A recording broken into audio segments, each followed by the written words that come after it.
What is up, guys? Welcome back to the channel and welcome to a brand new video. Now today you join me for another car review. As you can see, I have with me here the Mercedes Benz V-Class. Now this one in particular is the V300d, all thanks to Mercedes Mercedes, which is the local Mercedes Benz dealership out here in Zanin. Now I'll put a phone number on screen right now. Do contact them for any inquiries about this car or any other Mercedes Benz vehicle. Now I really do hope you guys enjoy this review. Let's get right into it.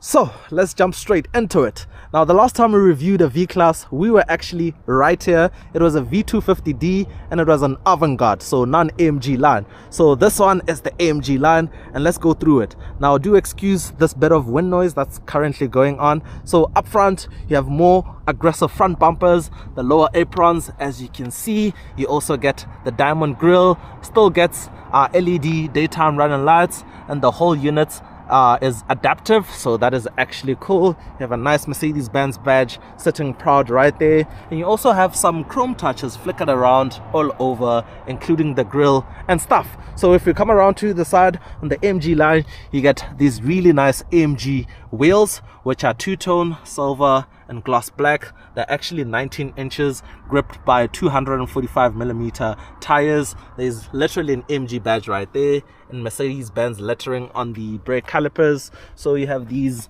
chrome touches on the side skirts. They're a little bit more aggressive, being the AMG line, but as you can see on the side, it's just flat, no aggressive body lines. It's a cool looking MPV. It's very clean.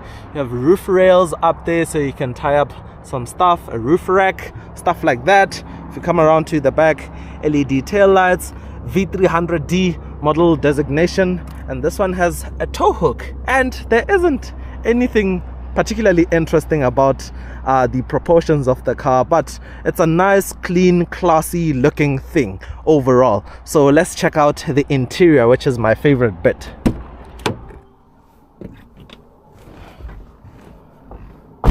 So the interior of the V-Class. Now I'll put the engine on so we can run through a bit of the features. I'll start right here on the door. Well, seats as well. So you have power operated seats with 3-step memory function.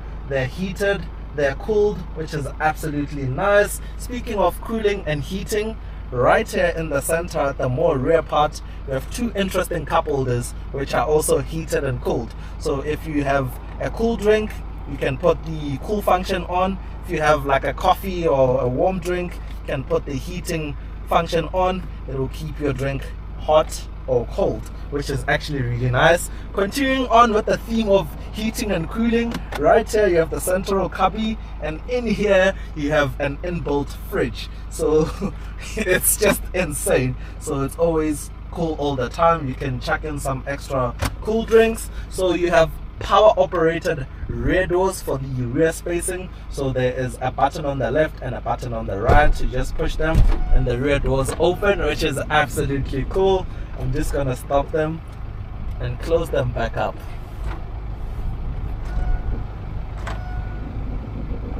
That is so cool. So you have Apple CarPlay and Android Auto.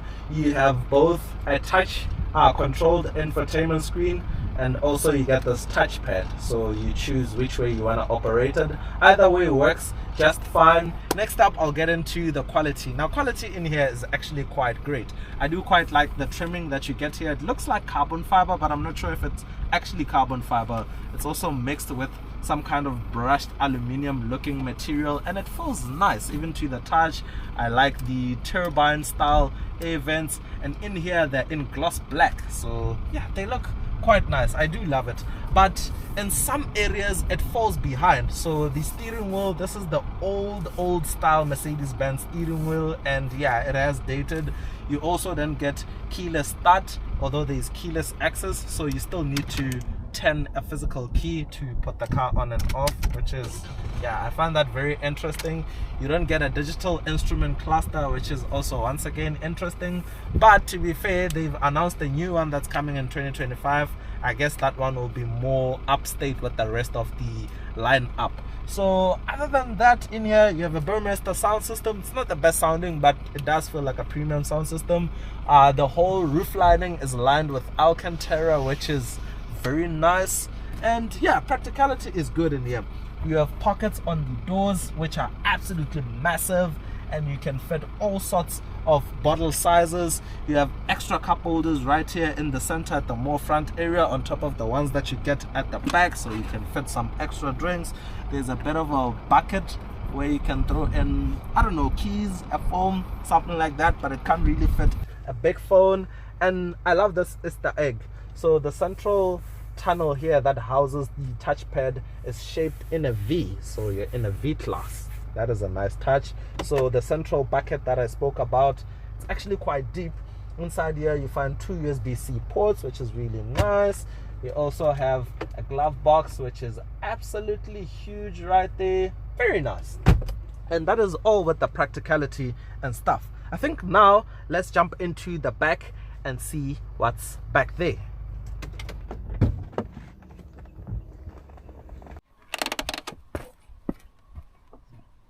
So one other cool thing about the rear doors is one pull of the handle and the door is automated, which is, yeah, it's really cool. So let's check out the cabin. So inside here, there's another lever that you can push and the door automatically closes. And as you can see back here, yeah, it's very nice. I forgot to mention the car is wrapped up in Napa leather everywhere, so it's nice soft premium leather, which is, yeah, it's really lovely. So in the center right here you have the infamous V-Class table, which is, yeah, absolutely nice. I do quite like it. You can tuck it away if you want more space. It is a bit finicky sometimes to operate, but there we go. So you can put it down there, and there is a lever down here that you can use to push it forward. So yeah, as you can see, it can be a bit fiddly. So you can basically push it all the way forward, so you have all the space up here for you to move in between the seats and all, which is quite nice. So one thing I've noticed is the seats there at the front side are ventilated and heated, so these ones are not. So as you can see, these ones are not perforated, but these ones are perforated because they have the heating and cooling feature rather. Panoramic glass roof, which is absolutely nice. I do quite like this touch.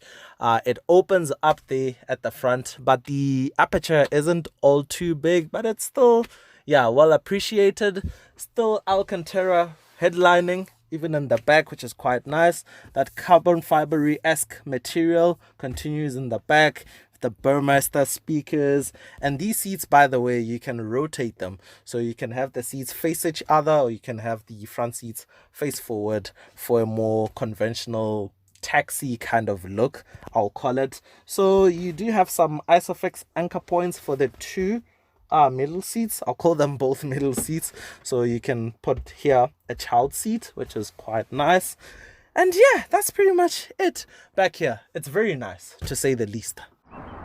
So now there are two ways to access the space back here. The first way, this rear window actually opens just like that. There's a button hidden away on the rear wiper housing, and yeah, you can access this deck lid. You can throw up some stuff here.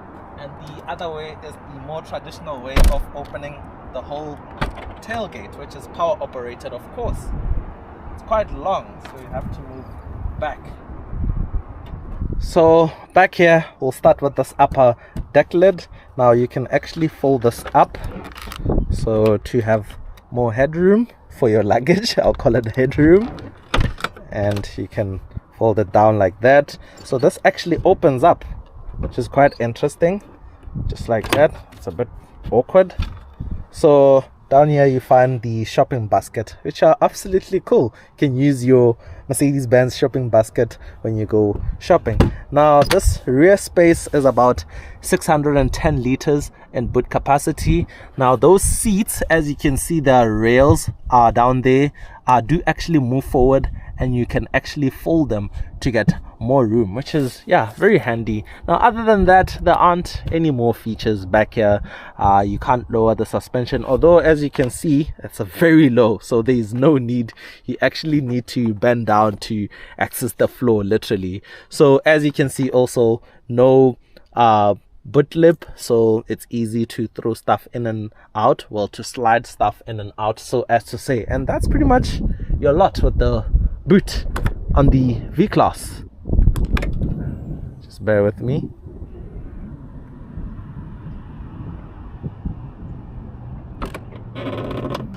So next up, let's get into the pricing. Now the pricing on these things is actually based on the engine you go for. The base one is the V300d, which starts from this price. The mid one is the V250d, which starts from this price, and then this is the top of the range V300d, which starts from this price. Now there's also the V300d special edition. I don't know if that's still offered, but the base price on that starts from here.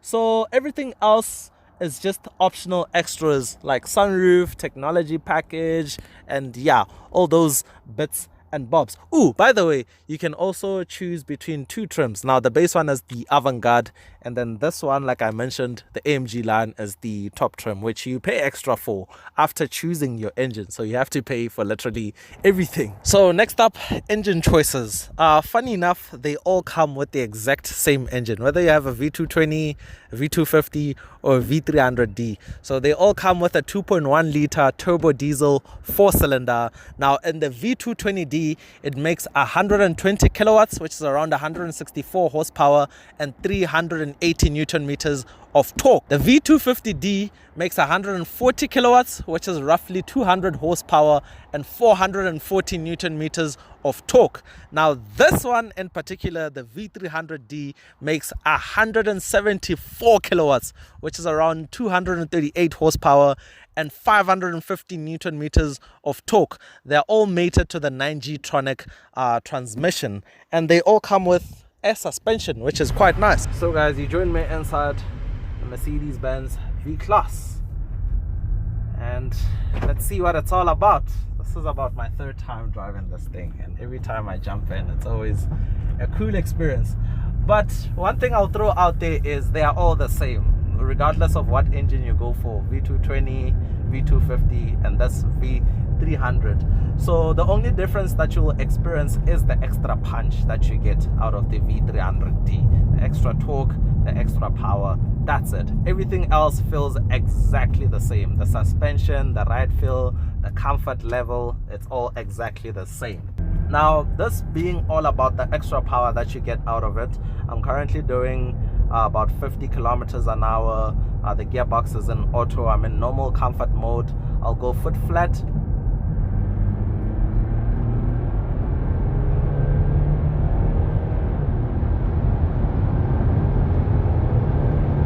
So the gearbox takes about 1 second to kick down, but man, once this thing is going, it is really fast. My goodness, it is astonishingly quick, actually.